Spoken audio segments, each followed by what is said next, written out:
श्री स्वामी समर्थ सर्वांना. आज आपण जाणून घेणार आहोत जून महिना हा मिथुन राशीसाठी कसा असेल. तर मिथुन राशीच्या जातकांसाठी दिवस अत्यंत सकारात्मक आणि प्रगतिकारक राहील.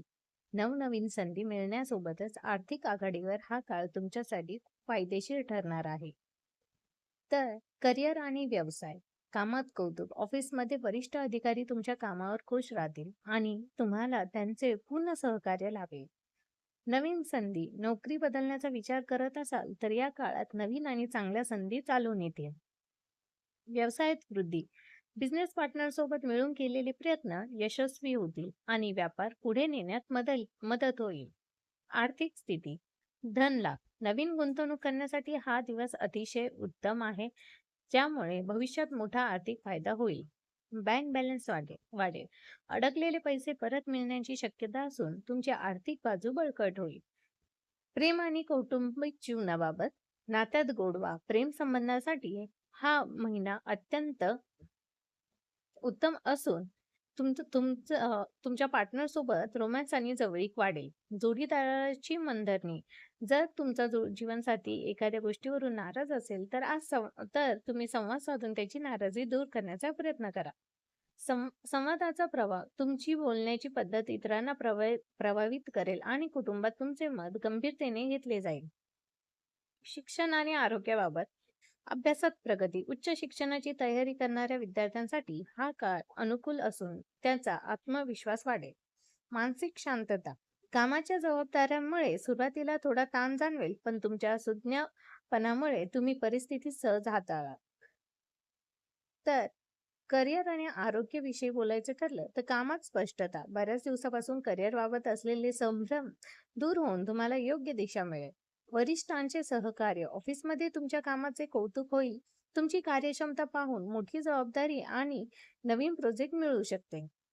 संवादाचा फायदा, तुमची बोलण्याची शैली आणि नेटवर्किंग कौशल्यामुळे नवीन व्यावसायिक संबंध जोडले जातील, जे भविष्यात फायदेशीर ठरतील. व्यवसायातील उत्तम, जर तुम्ही भागीदारीत व्यापार करत असाल तर हा महिना तुमच्यासाठी चांगला नफा मिळवून देणारा ठरेल.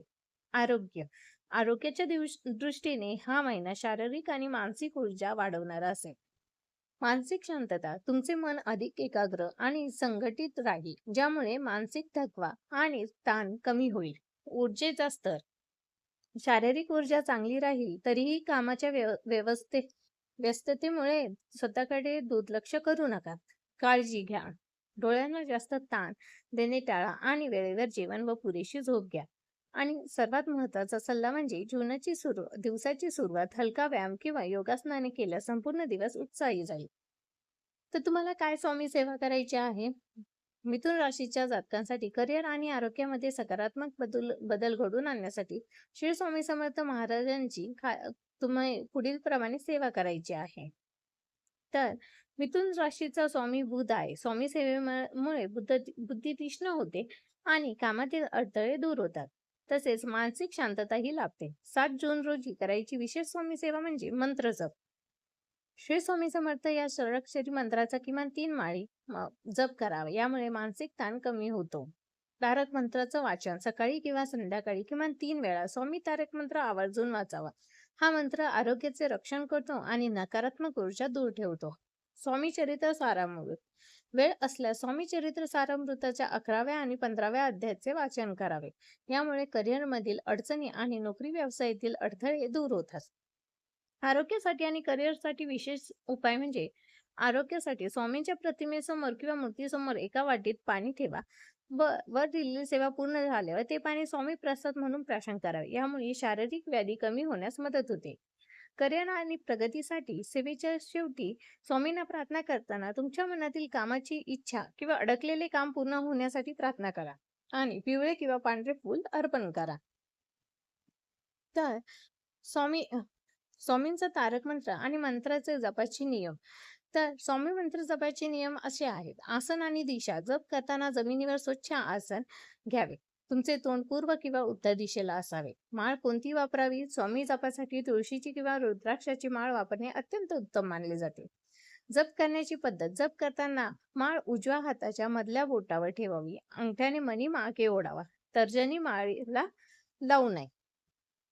शुद्धता आणि वेळ.